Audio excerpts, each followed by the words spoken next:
முதல் சுவாசத்தின் போதே அரசியல் காற்றை சுவாசிக்கும் வாய்ப்பு சிலருக்கு மட்டுமே கிடைப்பதுண்டு.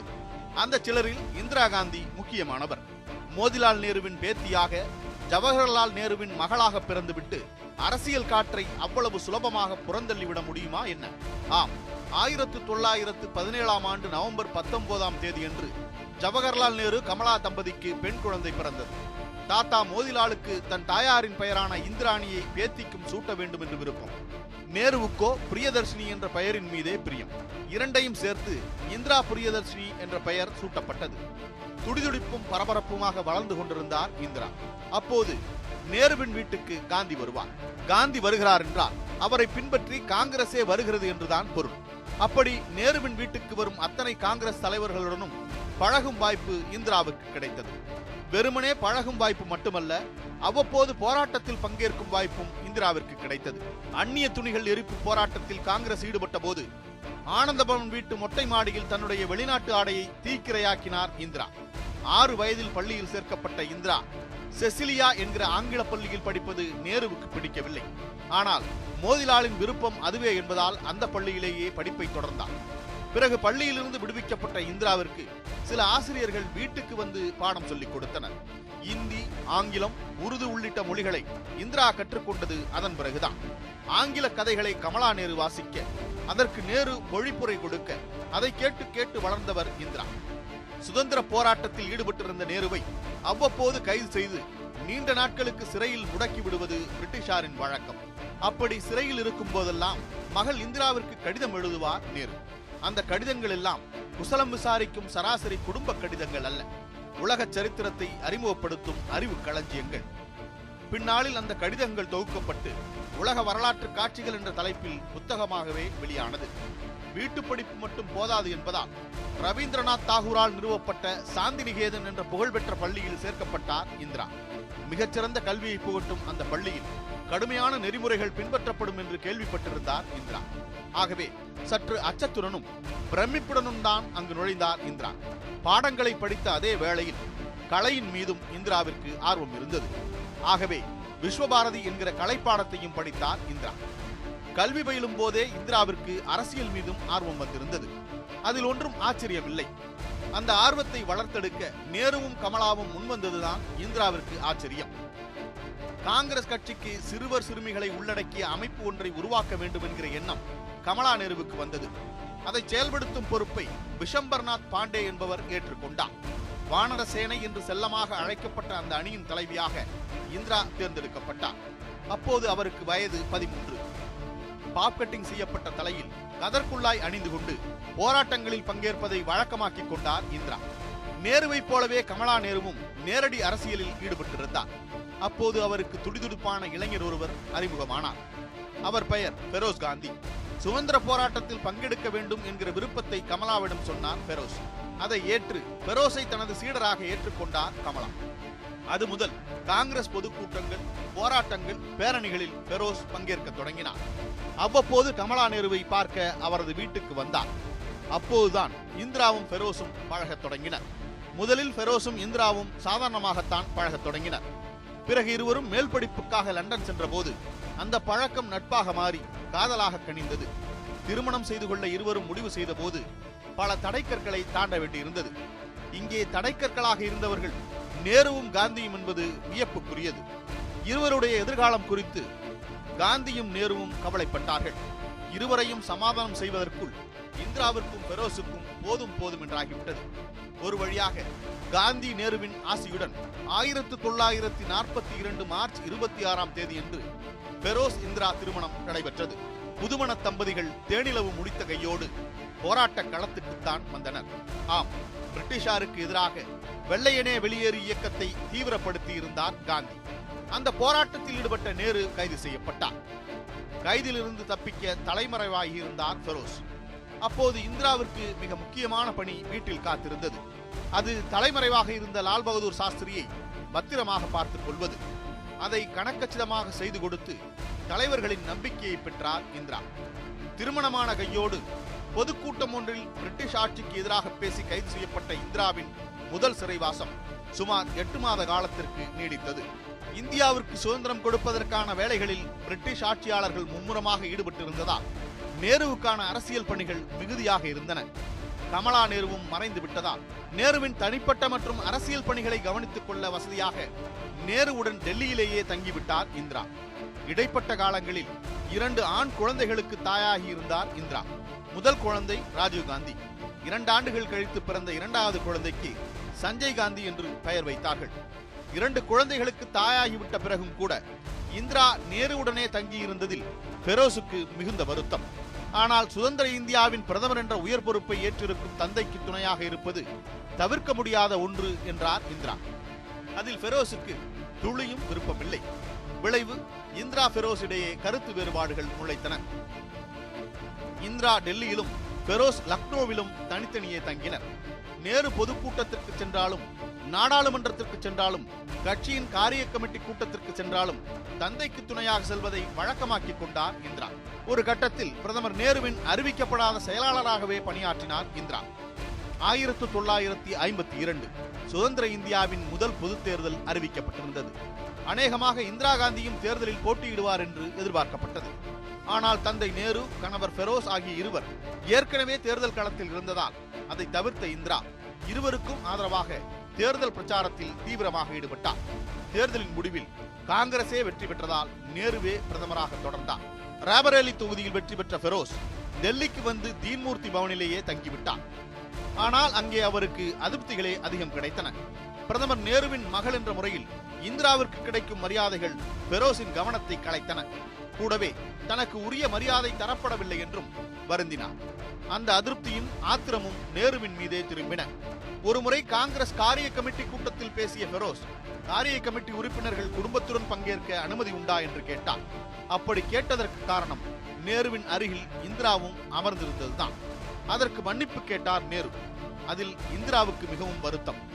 அடுத்த சில மாதங்களிலேயே இந்திராவை காங்கிரஸ் காரிய கமிட்டி உறுப்பினராக்கி பெரோஸுக்கு பதில் கொடுத்தார் நேரு. நேருவின் மகள் என்பதை தாண்டி காங்கிரசின் பிரச்சார முகமாகவும் இந்திரா விளங்கினார். அவ்வப்போது நடைபெறும் மாநில சட்டமன்ற தேர்தல்களின் போது காங்கிரசுக்கு ஆதரவாக பிரச்சாரம் செய்தார் இந்திரா. அவருடைய உழைப்பையும் பணியையும் அங்கீகரிக்கும் வகையில் அகில இந்திய இளைஞர் மற்றும் பெண்கள் காங்கிரஸ் தலைவராக நியமிக்கப்பட்டார் இந்திரா. தேர்தல்களில் காங்கிரஸ் கட்சியின் வேட்பாளர்களை இறுதி செய்யும் அதிகாரம் கொண்ட அமைப்பு ஆட்சி மன்ற குழு. அந்த குழுவின் உறுப்பினர்களுள் ஒருவராக இந்திரா காந்தி நியமிக்கப்பட்டார். காங்கிரஸ் கட்சியின் அதிகார படிக்கட்டுகளில் மெல்ல மெல்ல ஏறிக்கொண்டிருந்த இந்திரா 1959 ஆண்டு உச்சத்தை தொட்டார். அந்த ஆண்டில்தான் அகில இந்திய காங்கிரஸ் கட்சியின் தலைவராக இந்திரா காந்தி தேர்ந்தெடுக்கப்பட்டார். நேரு, காமராஜர், மொரார்ஜி, ஜெகஜீவன் ராம் உள்ளிட்ட பல தலைவர்கள் இருக்கும்போது வயதிலும் அனுபவத்திலும் மிகவும் இளையவரான இந்திரா தலைமை பதவிக்கு வந்தது மிகுந்த வியப்புடன் பார்க்கப்பட்டது. காங்கிரஸ் காரிய கமிட்டி உறுப்பினர் தொடங்கி காங்கிரஸ் கட்சியின் தலைவர் வரை இந்திரா முன்னேறி வந்த காலத்தில் கட்சியிலும் ஆட்சியிலும் தனிப்பெரும் அதிகார மையமாக இருந்தவர் நேரு என்பது குறிப்பிடத்தக்கது. இப்படி கட்சியின் உச்சத்தை தொட்ட இந்திரா காந்தி மிகவும் சர்ச்சைக்குள்ளானது கேரள ஆட்சி கலைப்பு விவகாரத்தில்தான். கேரள முதல்வர் EMS அரசை கலைக்க வேண்டும் என்கிற கோரிக்கையை அந்த மாநில காங்கிரஸ் கமிட்டி தொடர்ச்சியாக வலியுறுத்தியது. அதற்கு இந்திரா காந்தியின் பரிபூரண ஆதரவு இருந்தது. ஆட்சி கலைப்பில் நேருவுக்கு உடன்பாடில்லை என்றாலும் கடுமையான அழுத்தங்களை தொடர்ந்து EMS அரசு கலைக்கப்பட்டது. ஜனநாயகவாதியான நேரு எடுத்த ஜனநாயக விரோத நடவடிக்கை இதுவென விமர்சனம் எழுந்தது. இந்திராவிற்கு தரப்பட்ட பொறுப்புகளும் பதவிகளும் பெரோஸ் காந்தியின் மனதுக்குள் கடும் தாக்கத்தை ஏற்படுத்தின. குடும்பத்துக்குள் ஏற்பட்டிருந்த மோதல் ஆட்சிக்குள் ஊடுருவியது. நேருவின் ஆட்சியில் நடந்த காப்பீட்டுத்துறை ஊழலை அதிரடியாக வெளிக்கொண்டு வந்து நேருவுக்கு அதிர்ச்சி வைத்தியம் கொடுத்தார் பெரோஸ் காந்தி. நிதியமைச்சர் TT கிருஷ்ணமாச்சாரி தான் சம்பந்தப்பட்ட துறைக்கு அமைச்சர் என்றாலும் பெரோஸின் தாக்குதல் நேருவின் மீதே இருந்தது. நேருவின் ஆட்சியின் மீது ஊழல் கரை படிந்தது. உடனடியாக விசாரணைக்கு உத்தரவிட்டார் நேரு. பிறகு அமைச்சர் TT கிருஷ்ணமாச்சாரி ராஜினாமா செய்தார். நேருவுக்கும் பெரோஸுக்குமான யுத்தத்தின் உச்சகட்டத்தில் தோல்வி அடைந்தவர் தந்தை நேரு என்பது இந்திராவின் மனதை வெகுவாக பாதித்தது. விளைவு, கணவர் பெரோஸிடமிருந்து மெல்ல மெல்ல விலகத் தொடங்கினார். அவர்களுடைய அந்த பிரிவு 1960 செப்டம்பர் 7 அன்று நிரந்தரமாக மாறியது. ஆம், நெஞ்சுவலி காரணமாக பெரோஸ் காந்தி மரணமடைந்தார். இந்திரா காந்தி தன்னுடைய வாழ்க்கையில் சந்தித்த பேரதிர்ச்சிகளுள் பெரோஸின் மரணம் முக்கியமானது. அந்த அதிர்ச்சியையும் தாண்டி அரசியல் பணிகளில் ஆர்வம் செலுத்தினார் இந்திரா. குறிப்பாக பிரதமர் நேருவின் வெளிநாட்டு பயணங்களில் உடன் செல்வதை வழக்கமாக்கிக் கொண்டார். அதன் மூலம் உலக நாடுகளின் தலைவர்கள், ஆட்சியாளர்களுக்கு இந்திரா நன்கு அறிமுகமானார். இந்திய அரசியலை தாண்டி உலக அரசியலை உள்வாங்கியதற்கு நேருவுடன் செய்த உரையாடல்கள் மிக முக்கிய காரணம். ஆட்சியின் சூட்சுமங்களையும் அரசியலின் நுணுக்கங்களையும் கற்றுக்கொண்டிருந்த இந்திராவிற்கு மீண்டும் ஓர் அதிர்ச்சி வந்து சேர்ந்தது. ஆம், 1964ஆம் ஆண்டு மே 27ஆம் தேதியன்று பிரதமர் நேரு மரணமடைந்தார். அது இந்திராவுக்கு மட்டுமல்ல, ஒட்டுமொத்த இந்தியாவுக்குமான அதிர்ச்சி. ஆனாலும் அடுத்தடுத்து இயங்க வேண்டிய சூழல். மறைந்த பிரதமர் நேருவின் இடத்திற்கு லால் பகதூர் சாஸ்திரியை கொண்டு வந்தார் அகில இந்திய காங்கிரஸ் கட்சியின் தலைவர் காமராஜர். நேருவின் குடும்பத்தைச் சேர்ந்த ஒருவரை அமைச்சரவையில் சேர்க்க விரும்பிய பிரதமர் சாஸ்திரி நேரே இந்திராவை சென்று சந்தித்து பேசினார். அமைச்சரவையில் இடம்பெற வேண்டும் என்று அழைப்பு விடுத்தார். முதலில் தயங்கிய இந்திரா பிறகு சம்மதித்தார். தகவல் மற்றும் ஒலிபரப்புத்துறை என்ற முக்கியத்துவம் வாய்ந்த துறை ஒதுக்கப்பட்டது. பிறகு மாநிலங்களவை உறுப்பினராக தேர்ந்தெடுக்கப்பட்டார். அமைச்சரவையில் இந்திரா காந்திக்கு போதுமான முக்கியத்துவம் கொடுத்ததோடு மட்டுமன்றி காமன்வெல்த் மாநாட்டில் கலந்து கொள்ள தன்னுடைய பிரதிநிதியாகவும் இந்திராவை அனுப்பி வைத்தார் பிரதமர் சாஸ்திரி. எல்லாம் சுமூகமாகவே சென்று கொண்டிருந்தது. ஆனால் வெளியுறவுத்துறை அமைச்சராக ஸ்வரன் சிங் நியமிக்கப்பட்டது இந்திராவுக்கு அதிருப்தியை கொடுத்தது. தனக்கு நெருக்கமான துறைக்கான அமைச்சரை தன்னிடம் சொல்லாமல் நியமித்ததில் இந்திராவிற்கு அதிருப்தி. அந்த நொடியில் இருவருக்கும் இடையே பனிப்போர் தொடங்கியது. அது பகிரங்க போராக மாறுவதற்கு தமிழகம் வழி அமைத்து கொடுத்தது. தமிழகம் என்றால் தமிழகத்தில் நடந்த மொழிப்போர். மத்திய அரசின் இந்தி திணிப்புக்கு எதிராக தமிழகத்தில் மாணவர்கள் மிகப்பெரிய அளவில் போராடி கொண்டிருந்தனர். மாநிலம் முழுக்க கலவரம். நிலைமை எல்லை மீறி கொண்டிருப்பதை அறிந்த இந்திரா உடனடியாக தமிழ்நாட்டிற்கு புறப்பட்டார். போராட்டக்காரர்களுடன் பேச்சுவார்த்தை நடத்தினார். மாநிலத்தில் அமைதி திரும்ப தன்னால் ஆன அனைத்து முயற்சிகளையும் எடுப்பதாக உறுதியளித்தார். இந்திராவின் தமிழக பயணம் பிரதமர் சாஸ்திரிக்கு அதிருப்தியை கொடுத்தது. தன்னை மீறி சென்று விட்டதாக வருத்தப்பட்டார். அந்த செய்தி இந்திராவின் கவனத்துக்கு சென்றது. கலவரத்தால் பாதிக்கப்படும் மக்களுக்கு ஆறுதல் சொல்ல போனது பிரதமரை மீறிய செயல் என்றால் அடிக்கடி ஆறுதல் சொல்ல போவேன் என்று பிரதமர் சாஸ்திரிக்கு எதிர்வினையாற்றினார் இந்திரா. பனிப்போர் அத்தோடு முடியவில்லை. பனிமழை பொழியும் காஷ்மீர் விவகாரத்திலும் தொடர்ந்தது. 1965ஆம் ஆண்டு ஆகஸ்ட் முதல் வாரத்தில் காஷ்மீருக்கு சுற்றுப்பயணம் சென்றார் இந்திரா. அந்த சமயத்தில் ஸ்ரீநகரில் பெரும் பதற்றம் உருவாகி இருந்தது. உடனடியாக டெல்லி திரும்புமாறு இந்திராவிடம் அதிகாரிகள் வற்புறுத்தினர். ஆனால் அதை மறுத்த இந்திரா கலவரம் முடியும் வரை காஷ்மீரிலேயே தங்கியிருந்து கலவர பகுதிக்கு நேரில் சென்று பார்வையிட்ட பிறகுதான் டெல்லி திரும்பினார். மிகவும் துணிச்சலான காரியம் என்று பத்திரிகைகள் இந்திராவை புகழ்ந்து தள்ளின. 1965ஆம் ஆண்டு நடந்த இந்திய பாகிஸ்தான் யுத்தத்திற்கு பிறகு இருதரப்பு அமைதி ஒப்பந்தத்தில் கையெழுத்திடுவதற்காக சோவியத் நாட்டின் தாஷ்கண்ட் நகருக்கு சென்றார் பிரதமர் சாஸ்திரி. தாஷ்கண்ட் பிரகடனம் கையெழுத்தான கையோடு அங்கேயே மரணமடைந்தார். மீண்டும் ஒரு பிரதமரை தேர்ந்தெடுக்க வேண்டிய நிர்பந்தம் உருவானது. நேரு மறைந்த போதே தான் பிரதமராக வேண்டுமென விரும்பினார் மொரார்ஜி தேசாய். ஆனால் காமராஜர் சாஸ்திரியை தேர்ந்தெடுத்திருந்தார். தற்போது சாஸ்திரிக்கு பதிலாக தன்னை தேர்ந்தெடுக்க கோரினார் மொரார்ஜி. ஆனால் காமராஜரின் மனதில் வேறொரு கணக்கு இருந்தது. சாஸ்திரியின் இடத்தை நிரப்புவது மட்டும் இப்போதைய நெருக்கடி அல்ல. நல்ல ஆட்சியாளராக, தேர்ந்த நிர்வாகியாக, எல்லோரையும் அரவணைத்து செல்பவராக இருக்க வேண்டும். குறிப்பாக அடுத்தடுத்து வரப்போகும் தேர்தல்களில் மக்களை கவர்ந்து வாக்குகளை திரட்டி தருகின்ற செல்வாக்கு நிரம்பிய தலைவராக இருக்க வேண்டும் என்பது காமராஜரின் கணக்கு. அதன்படி இந்திரா காந்தியை பிரதமராக்க விரும்பினார் காமராஜர். அதில் மொரார்ஜிக்கு விருப்பமில்லை. போட்டிக்கு தயார் என்றார் மொரார்ஜி. இருவருக்கும் இடையே போட்டி உருவானது. இறுதியில் காமராஜர் முன்னிறுத்திய இந்திரா காந்தி வெற்றி பெற்று இந்தியாவின் பிரதமராக தேர்ந்தெடுக்கப்பட்டார். அப்போது இந்திரா காந்திக்கு வயது 48. இந்திரா காந்தி குருவியா எறும்பா என்ற சர்ச்சைதான் நாடு முழுக்க உலவிக் கொண்டிருந்தது. இத்தனை இளம் வயதில் பிரதமர் என்ற பதவி என்பது குருவியின் தலையில் பனங்காயை வைப்பது போன்றது. பாரம் சுமக்க முடியாமல் திணறி விடுவார் என்றது ஒரு குழு. இல்லை, மொரார்ஜி போன்ற பெரிய பெரிய யானைகளின் காதுகளில் புகுந்து இம்சிக்கக்கூடிய எறும்புதான் இந்திரா என்று எதிர்வாதம் செய்தது இன்னொரு குழு. ஆகவே தான் எடுத்து வைக்க வேண்டிய ஒவ்வொரு அடியையும் மிகவும் கவனமாக எடுத்து வைத்தார். மூத்த தலைவர்களின் ஆலோசனைகளையும் அறிவுரைகளையும் பெற்று செயல்படும் அதே வேளையில் ஐக்கிய குஜ்ரால், நந்தினி சத்பதி, உமாசங்கர் தீட்சித், டிபி மிஸ்ரா, தினேஷ் சிங் உள்ளிட்ட இளம் தலைவர்களையும் தம் பக்கம் வைத்துக் கொண்டார் இந்திரா காந்தி. பிரதமராக பதவியேற்ற சில மாதங்களிலேயே பொது தேர்தலை சந்திக்க வேண்டிய சூழல். நேரு இல்லாத தேர்தலை எதிர்கொள்வதற்கு சுமார் 2 மாதங்கள் சூறாவளி சுற்றுப்பயணம் மேற்கொண்டார். ஒரிசா மாநிலம் புவனேஸ்வரில் பிரச்சாரம் செய்த போது கல்வீச்சு தாக்குதலுக்கு உள்ளானார் இந்திரா. ஆனாலும் அசராமல் பிரச்சாரத்தில் ஈடுபட்டார். அந்த தேர்தலில் மீண்டும் காங்கிரஸே வெற்றி பெற்றது. 2வது முறையாக பிரதமராகி இருந்தார் இந்திரா காந்தி. அப்போது மொரார்ஜியை துணை பிரதமராக்கிய இந்திரா அவர் கேட்ட உள்துறைக்கு பதிலாக நிதித்துறையை கொடுத்திருந்தார். அதுதான் மூத்த தலைவர்களிடம் இந்திரா காந்தி ஆளுமை செலுத்திய முதல் புள்ளி. பிறகு மொரார்ஜியுடன் மோதல் முற்றிய போது நிதித்துறையை தாமே எடுத்துக்கொண்ட இந்திரா ஒருமுறை பட்ஜெட்டையும் தாக்கல் செய்தார். சுதந்திர இந்தியாவில் ஒரு பெண் தாக்கல் செய்த ஒரே பட்ஜெட் அது மட்டுமே. இரண்டாவது முறையாக பிரதமரானதும் 10 அம்ச திட்டத்தை அமல்படுத்தினார் பிரதமர் இந்திரா. வங்கிகளை தேசியமயமாக்குவது, ஆயுள் காப்பீட்டை தேசியமயமாக்குவது, மன்னர்களுக்கான மானிய ஒழிப்பு, உணவு ஏற்றுமதியில் கட்டுப்பாடு என்பன போன்ற அம்சங்கள் ஒட்டுமொத்த இந்தியாவையும் இந்திராவை நோக்கி திரும்பி பார்க்க வைத்தன. நாட்டின் இன்றியமையாத தேவை பசுமை புரட்சி என்ற இந்திரா காந்தியின் அறிவிப்பு புரட்சி திட்டமாக பார்க்கப்பட்டது. அதே சமயம் தன்னுடைய மகன் சஞ்சய் காந்திக்கு கார் தயாரிக்கும் உரிமம் வழங்கியது பலத்த விமர்சனங்களை கிளப்பியது. இந்தியாவின் குடியரசுத் தலைவராக இருந்த ஜாகிர் ஹுசேன் திடீரென மரணமடையவே அவருக்கு பதிலாக இன்னொருவரை தேர்ந்தெடுக்க வேண்டிய நிர்பந்தம் உருவானது. அப்போது காங்கிரசின் மூத்த தலைவர்கள் சஞ்சீவ ரெட்டியை வேட்பாளராக்கினர். ஆனால் இந்திராவோ வி கிரியை ஆதரித்தார். காங்கிரசின் அதிகாரப்பூர்வ வேட்பாளரை எதிர்த்து எப்படி வேட்பாளரை நிறுத்தலாம் என்ற கேள்வி எழுந்தபோது காங்கிரஸ் எம்பிக்கள் மனசாட்சிப்படி வாக்களிக்கலாம் என்றார். அதன் பொருள் வி கிரியை ஆதரியுங்கள் என்பது. இந்திரா நினைத்ததே நடந்தது. வி கிரியே குடியரசுத் தலைவரானார். மூத்த தலைவர்கள் அத்தனை பேரையும் இந்திரா காந்தி முந்திச் சென்ற முக்கியமான புள்ளி எது? அந்த புள்ளியில்தான் காங்கிரஸ் கட்சி இரண்டாக உடைந்தது. நிஜலிங்கப்பா, காமராஜர் உள்ளிட்டோர் தலைமையில் ஸ்தாபன காங்கிரசும் இந்திரா தலைமையில் இந்திரா காங்கிரசும் உருவானது. மைனாரிட்டி அரசை தொடர விரும்பாத இந்திரா தேர்தலுக்கு தயாரானார்.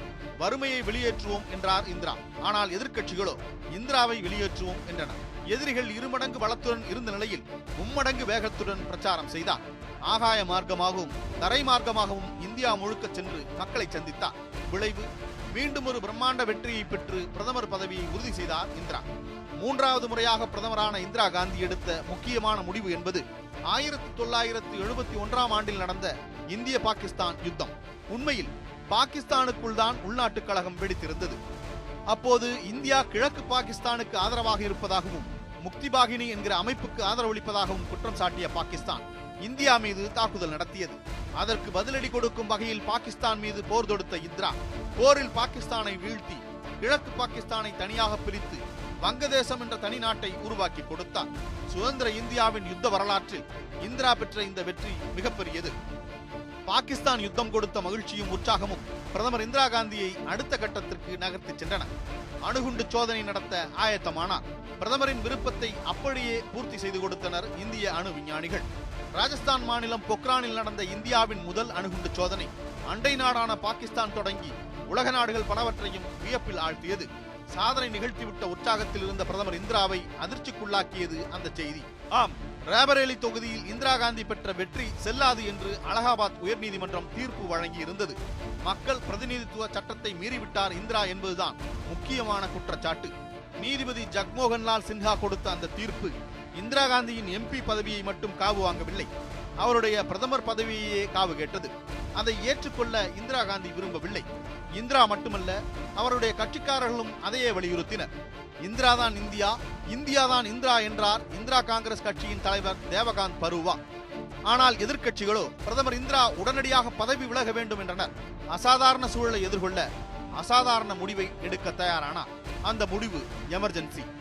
தனக்கு ஏற்பட்ட அரசியல் நெருக்கடியை ஒட்டுமொத்த தேசத்துக்குமான நெருக்கடியாக மாற்றும் வகையில் இந்தியாவில் நெருக்கடி நிலையை அமல்படுத்த தயாரானார். குடியரசுத் தலைவர் பக்ருதீன் அலி அகமது உதவியுடன் நெருக்கடி நிலை அமல்படுத்தப்பட்டது.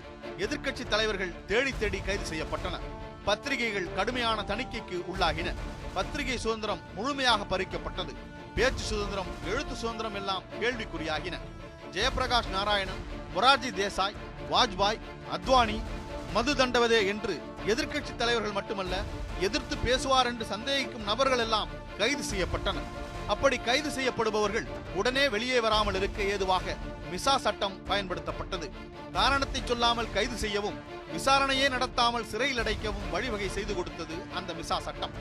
எமர்ஜென்சி அமலில் இருந்தபோது பிரதமராக இந்திரா காந்தி இருந்தார். ஆனால் செயல் பிரதமராக இருந்தவர் சஞ்சய் காந்தி என்றனர் எதிர்க்கட்சியினர். ஆம், எதிர்க்கட்சி தலைவர்களின் கைது தொடங்கி ஆட்சி நிர்வாகம் சார்ந்த பல நடவடிக்கைகள் சஞ்சய் காந்தியின் கண்ணசைவுக்கு ஏற்பவே நடந்தன. சஞ்சய் காந்தியின் உத்தரவுகளை எல்லாம் இந்திரா இட்ட உத்தரவுகளாகவே நினைத்து அமல்படுத்தினர் அமைச்சர்கள். அவர்களுக்கு துணையாக அதிகாரிகள் இயங்கினர். எமர்ஜென்சிக்கு எதிராக பேசிய தமிழ்நாடு, குஜராத் அரசுகள் கலைக்கப்பட்டன. அரசியல் எதிரிகளை ஒரு பக்கம் ஒடுக்கிய இந்திரா காந்தி அடுத்து சட்ட நெருக்கடியை சரி செய்யும் முயற்சியில் இறங்கினார். எமர்ஜென்சி, அவசர சட்டங்கள் குறித்து மறு ஆய்வு செய்யும் அதிகாரம் நீதிமன்றத்திற்கு கிடையாது என்றொரு சட்ட திருத்தம் கொண்டு வரப்பட்டது. அடுத்த அதிரடி 39வது சட்ட திருத்தம். நாட்டின் பிரதமர், மக்களவை சபாநாயகர், குடியரசுத் தலைவர் மற்றும் குடியரசு துணைத் தலைவர் ஆகியோருக்கு எதிரான தேர்தல் வழக்குகளை விசாரித்து தீர்ப்பளிக்கும் அதிகாரம் நீதிமன்றத்திற்கு இல்லை. அவற்றை நாடாளுமன்றத்தால் நியமனம் செய்யப்பட்ட அமைப்பு மட்டும்தான் விசாரிக்க முடியும். அதன் மூலம் இந்திரா காந்தியின் மீதான அலகாபாத் உயர்நீதிமன்ற தீர்ப்பு செயலிழக்கம் செய்யப்பட்டது. 20 அம்ச திட்டம் என்ற பெயரில் பிரம்மாண்ட திட்டத்தை கொண்டு வந்தார் பிரதமர் இந்திரா. விலைவாசி கட்டுப்பாடு, சட்டம் ஒழுங்கு என்பன போன்ற அடையாளங்களுடன் கொண்டு வரப்பட்ட அந்த அம்சங்கள் ஒவ்வொன்றும் அரசியல் எதிரிகளை குறிவைத்தன. அவற்றை எதிர்த்து போராடிய எதிர்க்கட்சியினர் கைது செய்து சிறையில் அடைக்கப்பட்டனர். அப்படி கைதான தலைவர்கள் சிறையில் பலத்த சிரமங்களை எதிர்கொள்ள வேண்டியிருந்தது. தாயார் இந்திரா 20 அம்ச திட்டத்தை அறிவித்தார் என்றால், தனையன் சஞ்சய் காந்தி 5 அம்ச திட்டத்தை அறிவித்தார். அவற்றில் முக்கியமானது குடும்ப கட்டுப்பாடு. மக்கள் தொகையை கட்டுப்படுத்துகிறேன் என்ற பெயரில் ஆண்களை அழைத்து வந்து வாசெக்டமி அறுவை சிகிச்சை செய்து அனுப்ப உத்தரவிட்டார். அது மக்கள் மத்தியில் கடும் கோபத்தை உருவாக்கி இருந்தது. அது அடுத்து வந்த தேர்தலில் எதிரொலித்தது. எல்லா நெருக்கடிகளும் தீர்ந்துவிட்டன என்ற நம்பிக்கை பிறந்த பிறகு தேர்தலை அறிவித்தார் இந்திரா. அப்போது எதிர்க்கட்சிகள் இந்திராவுக்கு எதிராக மிகப்பெரிய அளவில் அணிதிரண்டன. இந்திராவின் எதிரிகள் பலரும் ஓரணியில் ஒன்றாக சேர்ந்திருந்தனர். வெவ்வேறு கொள்கைகளை பின்பற்றும் பல கட்சிகள் இந்திரா எதிர்ப்பு என்ற ஒற்றை புள்ளியில் இணைந்து ஜனதா கட்சியை உருவாக்கி இருந்தன. அந்த கட்சியோடு வேறு சில கட்சிகளும் கூட்டணி அமைத்து தேர்தலை சந்தித்தன. விளைவு, எமர்ஜென்சிக்கு பிறகான தேர்தலில் இந்திரா காங்கிரஸ் படுதோல்வி அடைந்தது. இந்திரா, சஞ்சய் உள்ளிட்டோர் தத்தமது தொகுதிகளில் தோல்வியை சந்தித்தனர். இங்கே ஒரு வரலாற்று திருப்பம் என்னவென்றால், காங்கிரஸில் இருந்தபோது இந்திராவின் அரசியல் எதிரியாக இருந்த மொரார்ஜி தேசாய் தான் இப்போது எதிர்க்கட்சிகளின் சார்பில் பிரதமராக்கப்பட்டார். எமர்ஜென்சி அமலில் இருந்தபோது ஒட்டுமொத்த இந்தியாவும் நெருக்கடிக்கு உள்ளானது. ஆனால் எமர்ஜென்சிக்கு பிறகான ஜனதா ஆட்சியில் இந்திராவும் அவரது கட்சியும் குடும்பத்தினரும் பலத்த நெருக்கடிக்கு உள்ளாக்கப்பட்டனர். எமர்ஜென்சி அத்துமீறல்கள் குறித்து விசாரிக்க ஷா கமிஷன் அமைக்கப்பட்டது. இந்திரா காந்தி கைது செய்யப்பட்டார். சஞ்சய்க்கு அரசியல் நெருக்கடிகள் தரப்பட்டன. அரசியலிலிருந்து விலகி நின்ற ராஜீவுக்கு அலுவல் சார்ந்த நெருக்கடிகள் தரப்பட்டன. எல்லாவற்றையும் தாண்டி சிக்மகளூர் இடைத்தேர்தலில் போட்டியிட்டு வெற்றி பெற்று நாடாளுமன்றத்திற்குள் நுழைந்த போது இந்திராவை தகுதி நீக்கம் செய்து வெளியேற்றியது மொரார்ஜி அரசு. இந்திராவுக்கு இன்னும் நிறைய நெருக்கடிகளை கொடுக்கவே மொரார்ஜி விரும்பினார். ஆனால் அதற்குள் கூட்டணிக்குள் குழப்பம் வெடித்தது. மொரார்ஜி பதவி இழந்தார். அதற்கு பிறகு வந்த சரண் சிங் அரசை முதலில் ஆதரிப்பதாக சொல்லிவிட்டு திடீரென ஆதரவை திரும்ப பெற்றார். அதன் மூலம் 3 ஆண்டு கால ஜனதா ஆட்சி முடிவுக்கு வந்தது. பிறகு மீண்டும் தேர்தலை சந்தித்த இந்திரா சாம்பலில் இருந்து உயிர்த்தெழும் பீனிக்ஸ் பறவையைப் போல மீண்டும் வெற்றி பெற்று பிரதமர் நாற்காலியை கைப்பற்றினார். 4வது முறையாக பிரதமர் பதவியை ஏற்ற இந்திரா முதலில் செய்த காரியம், எமர்ஜென்சி அத்துமீறல்கள் குறித்து விசாரிக்க மொரார்ஜி அரசு அமைத்திருந்த தனி நீதிமன்றங்களை கலைத்ததுதான். சஞ்சய் காந்தி மீது போடப்பட்டிருந்த வழக்குகள் எல்லாம் திரும்ப பெறப்பட்டன. அநேகமாக சஞ்சய் அமைச்சராவார் என்று எதிர்பார்க்கப்பட்ட போது கட்சியின் தேசிய பொதுச் செயலாளர் பதவியை சஞ்சய்க்கு கொடுத்தார் இந்திரா. ஆனால் வெகு விரைவிலேயே விமான விபத்தில் பலியானார் சஞ்சய் காந்தி. அது இந்திராவிற்கு ஏற்பட்ட மிகப்பெரிய இழப்பு. அந்த இழப்பை ஈடுகட்ட இளைய மகன் ராஜீவ் காந்தியை அரசியலுக்கு அழைத்து வந்தார் இந்திரா. இந்தியாவின் பிரதமர் என்ற முறையில் இந்தியாவின் பல மாநிலங்களில் உருவாகியிருந்த பிரச்சனைகளை தீர்க்க வேண்டிய பொறுப்பு இந்திரா காந்திக்கு இருந்தது. அதே சமயம் அண்டை நாடான இலங்கையில் தமிழர்களுக்கு எதிராக நடத்தப்படும் இனப்படுகொலைக்கு எதிரான நிலைப்பாட்டையும் எடுக்க வேண்டிய தேவை இருந்தது. குறிப்பாக இலங்கையில் 1983ஆம் ஆண்டு ஜூலை மாதம் தமிழர்களுக்கு எதிரான இனக்கலவரம் வெடித்த போது இலங்கை அதிபர் ஜெயவர்தனேவுடன் தொலைபேசியில் பேசி நிலைமையை விசாரித்தார் பிரதமர் இந்திரா. அத்தோடு நிறுத்தாமல் மத்திய வெளியுறவுத்துறை அமைச்சர் நரசிம்மராவை இலங்கைக்கு அனுப்பி நிலவரத்தை பார்த்து வரச் செய்தார். ஒரு கட்டத்தில் இலங்கை இந்தியாவையும் இந்திராவையும் அலட்சியம் செய்த போது இலங்கையில் இருந்த விடுதலை புலிகள் உள்ளிட்ட போராளி இயக்கங்களுக்கு ஆயுத பயிற்சி கொடுக்கவும் தயாரானார் இந்திரா காந்தி. அண்டை நாட்டு பிரச்சனையில் ஆர்வம் செலுத்திக் கொண்டிருந்த சமயத்தில் உள்நாட்டு பிரச்சனை ஒன்று விஸ்வரூபம் எடுத்துக் கொண்டிருந்தது. அது காலிஸ்தான் பிரிவினை. சீக்கியர்களுக்கான தனிநாடாக காலிஸ்தானை உருவாக்கி தர வேண்டும் என்ற கோரிக்கையை வலியுறுத்தி செயல்பட்டுக் கொண்டிருந்தவர் ஜர்னைல் சிங் பிந்த்ரன்வாலே. சீக்கிய இளைஞர்கள் மத்தியில் செல்வாக்கு நிரம்பிய இவரை ஆரம்பத்தில் ஆதரித்து வளர்த்தவர் இந்திரா. பஞ்சாபில் தங்களுடைய அரசியல் எதிரியான அகாலி தளத்திற்கு சவால் விடுவதற்காகவே பிந்த்ரன்வாலேயை ஆதரித்தார் இந்திரா. பின்னர் அவர் இந்திராவின் கட்டுப்பாட்டில் இருந்து விலகிச் சென்று தீவிரவாதம், வன்முறை என்று இயங்கத் தொடங்கினார். 80களின் தொடக்கத்தில் அகாலிதளத்திற்கும் பிந்திரன்வாலே குழுவினருக்கும் இடையே அடிக்கடி மோதல் ஏற்பட்டது. ஒரு கட்டத்தில் தன்னுடைய உயிருக்கு பாதுகாப்பு தேடி சீக்கியர்களின் புனித தலமான அமிர்தசரஸ் பொற்கோவிலுக்குள் சென்று பதுங்கிக் கொண்டார் பிந்திரன்வாலே. அத்தோடு நிறுத்தாமல் கோயிலுக்குள் நுழைபவர்களை சுட்டுக் கொன்றனர். பொற்கோவிலுக்குள் வன்முறை மட்டுமன்றி பல்வேறு தகாத காரியங்கள் நடப்பதாகவும் செய்திகள் வெளியாகின. மத்திய மாநில அரசுகள் தரப்பில் எவ்வளவோ வற்புறுத்தியும் வலியுறுத்தியும் எச்சரித்தும் பிந்திரன்வாலே குழுவினர் பொற்கோவிலை விட்டு வெளியே வரவில்லை. ஆக இனியும் அமைதி காப்பதில் அர்த்தமில்லை என்று முடிவெடுத்த பிரதமர் இந்திரா ராணுவ நடவடிக்கைக்கு தயாரானார். அந்த நடவடிக்கைக்கு பெயர் ஆபரேஷன் ப்ளூ ஸ்டார். பொற்கோவிலுக்குள் ராணுவம் நுழைந்து எடுத்த நடவடிக்கையில் பிந்திரன்வாலே உள்ளிட்ட 500க்கும் அதிகமானோர் கொல்லப்பட்டனர். பொற்கோவில் மீட்கப்பட்டது. பிந்திரன்வாலேவும் அவரது குழுவினரும் செய்தது தவறுதான் என்றாலும் கோவிலுக்குள் ராணுவத்தை அனுப்பி அதன் புனிதத்தை கெடுத்து விட்டார் பிரதமர் இந்திரா என்றுதான் பெரும்பாலான சீக்கியர்கள் கருதினர். ஆகவே அவர்கள் இந்திரா மீது பழிவாங்கும் நடவடிக்கையில் ஈடுபடக்கூடும் என்று கணித்த பாதுகாப்பு அதிகாரிகள் இந்திராவுக்கு கூடுதல் பாதுகாப்பை வழங்க விரும்பினர். பிரதமர் இந்திராவின் பாதுகாப்பு பணிகளில் சீக்கியர்களை தவிர்க்க விரும்பினர். ஆனால் அதற்கு பிரதமர் இந்திரா விரும்பவில்லை. ஆனால் பாதுகாப்பு அதிகாரிகள் எது நடந்துவிடும் என்று அச்சப்பட்டார்களோ அது 1984 அக்டோபர் 31ஆம் தேதியன்று நடந்தேறியது. ஆம், பிரதமர் இந்திரா காந்தியின் பாதுகாவலர்களாக இருந்த பியான் சிங், சத்வந்த் சிங் என்கிற 2 சீக்கியர்கள் இந்திராவை சுட்டுக் கொன்றனர்.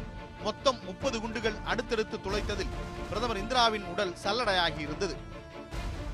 பிரதமர் இந்திரா காந்தி நினைத்திருந்தால் அதிகாரிகளின் ஆலோசனை ஏற்றுக்கொண்டு சீக்கிய பாதுகாவலர்களை தவிர்த்திருக்கலாம்.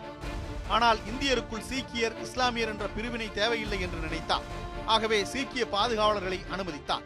அது தேச ஒற்றுமையின் மீது இந்திரா வைத்த நம்பிக்கை. கடுமையான அதிருப்தியில் இருக்கும் சீக்கியர்கள் எப்போது வேண்டுமானாலும் பழிவாங்கும் நடவடிக்கையில் ஈடுபடலாம். அப்போது தன்னுடைய உயிர் பறிபோகலாம் என்பது இந்திராவுக்கு நிச்சயம் தெரிந்திருக்கும். ஆனாலும் துணிச்சலாகவே இருந்தார். அந்த துணிச்சல் தான் அவரை இரும்பு பெண்மணி என்று இன்று வரை அழைக்க வைக்கிறது.